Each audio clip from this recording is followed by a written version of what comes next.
సూర్యాపేట జిల్లా కోదాడ పట్టణంలో గత 2 రోజులుగా కురుస్తున్న భారీ వర్షాలకు గుడిబండ రోడ్డులో ఉన్నటువంటి ఫర్టిలైజర్ షాప్ లోనికి భారీ ఎత్తున వరద నీరు చేరడంతో యూరియా, డీఏపీ, పొటాష్, సూపర్ వంటి మందుకట్టలు పూర్తిగా మునిగిపోయి నీరుగా మారాయి అని దీంతో ఫెర్టిలైజర్ షాప్స్ యజమానులు కన్నీరు మున్నీరుగా వెలిపిస్తున్నారు. ఈ సందర్భంగా వారు మాట్లాడుతూ ఈ సంవత్సరం నాగార్జున సాగర్ పూర్తిగా నిండడంతో రైతులకు మందు కట్టలు అందించేందుకు ఎరువుల కట్టలు అప్పులు చేసి మరీ గోదాములలో స్టాక్స్ ని ఉంచడం జరిగిందని, ఈ భారీ వర్షాలకు పూర్తిగా మందు కట్టలు మునిగి తీవ్ర నష్టం వాటిల్లిందని, సుమారు 3 కోట్లకు పైగా తీవ్రంగా నష్టపోయామని, కావున వెంటనే స్థానిక ఎమ్మెల్యే ఉత్తమ్ పద్మావతి, మంత్రి ఉత్తమ్ కుమార్ రెడ్డి, అగ్రికల్చర్ అధికారులు స్పందించి నష్టపరిహారం అందజేయాల్సిందిగా కోరుచున్నామన్నారు. లేకుంటే అప్పుల బాధతో మాకు ఆత్మహత్యలు చేసుకోవడమే శరణ్యమని వాపోతున్నారు. దాదాపు మరి 1,50 లక్షలు పెట్టి మేము స్టాక్ మొత్తం పెట్టుకున్నామండి. ఈ సంవత్సరం కొంచెం సీజన్ వచ్చింది కదా, కొంచెం సాగర్ నిండింది అనే ఆశతోటి మేము చాలా అప్పులు తీసుకొచ్చి 1,50,00,000 కనుక స్టాక్ పెట్టాం సార్. అనుకోకుండా ఇది వరద వచ్చింది, ఇదంతా తడిసి కరిగిపోయింది సార్ మొత్తం కూడా. అది ఏది చేతికి వచ్చేది లేదు. విత్తనాలు రోడ్లు అయితే మొలకలు వచ్చేసినాయి. తర్వాత ఈ ఫెర్టిలైజర్ మొత్తం కరిగిపోయింది. అక్కడ బస్తాలు ఖాళీ గోతాలే ఉన్నాయి సార్. దాంట్లో ఏముందండి ఫెర్టిలైజర్ బస్తాలు ఏమున్నాయి? యూరియా ఉంది, 28 ఉంది, 20 ఉంది, పొటాష్ ఉంది, డిఐపి ఉంది, అన్నీ ఉన్నాయి సార్. అన్ని రకాల. ఒక్కో బ్యాగ్ ఖరీదు ఎంత అండి?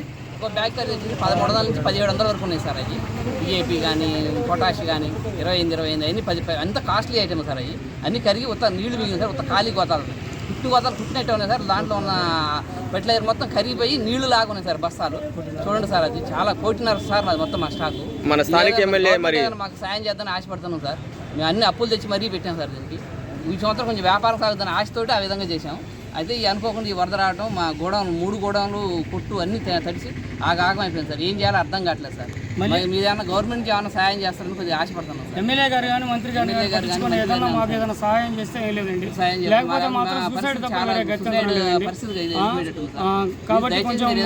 ఎంతవరకు వచ్చింది సార్? మీ నష్టం ఎంతవరకు వచ్చింది అనుకుంటారు? 1,50,00,000 ఉంటుంది సార్. మాది స్టాక్ ఎక్కువ. మాది 3 గోడౌన్లు కొట్టు అన్ని కలిపి మాది స్టాక్ ఎక్కువ ఉంటుంది.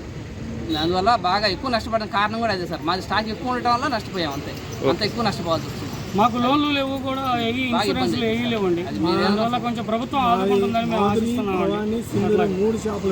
ఇక్కడ వరుసన 3 ఎఫెక్ట్ అయింది సార్. 2.5 వరకు నష్టం, 2.50 మా 3 చేపల మీద భారీగా నష్టపోయినాం అనమాట. అంటే 2 కోట్ల పైనే. 2,50,00,000 దగ్గర. ఇప్పుడు 2 సంవత్సరాల నుంచి మేము ఏం చేయట్లేదు. ఉట్టినే చేతుల మందులు వేసుకొని కూర్చున్నాం వ్యాపారం లేక. హెవీగా పెట్టుకొని బేరాలు వచ్చే మూమెంట్లో ఇది అనుకోని వరకు వచ్చేసింది. దానివల్ల నష్టపోయిన కొద్దిగా గవర్నమెంట్ ఏదైనా సహాయం చేస్తే మాది భవానీ ఫెర్టిలైజర్ అండి. నిన్న వచ్చినటువంటి వరదకి మొత్తం కూడా అంతా కొట్టుకుపోయిందండి. ఏం చేయాలో ఏం అర్థం కావట్లేదండి. దాదాపు 50 లక్షల రూపాయలు నష్టం అండి. మాకు ఇన్సూరెన్స్ లేదు, లోను లేదు, ఏది లేదండి. అన్ని అప్పులు తీసుకొచ్చి మొత్తం అంతా ఎక్కడికక్కడికి అప్పులు కూడా పెట్టున్నామండి. ఇప్పుడు అప్పులు కూడా రావండి. మొత్తం వేరే గత్యంతరం లేదండి. అందువల్ల మాకేదన్నా గవర్నమెంట్ సహాయం చేస్తే బాగుంటుందండి. అట్లాగండి అన్నీ కొట్టకపోయినాయండి, ఏమీ లేవండి.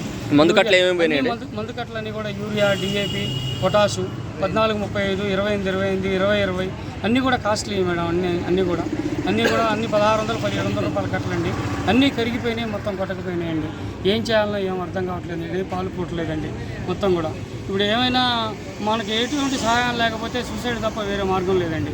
అంత ఇదిగా ఉందండి. అందువల్ల కొంచెం దయచేసి కొంచెం అర్థం చేసుకొని మా వల్ల కొంచెం ఏదన్నా సహాయం అందిస్తే బాగుంటుందండి. ఇప్పుడు స్థానిక ఎమ్మెల్యే గారు వచ్చారు, ఏమన్నారు? గారు చెప్పారు చూద్దామనండి, వచ్చేంత వరకు సహాయం చేద్దామండి, పర్లేదండి, నో ప్రాబ్లం అండి, చేపిద్దామండి అని మాత్రం చెప్పారండి.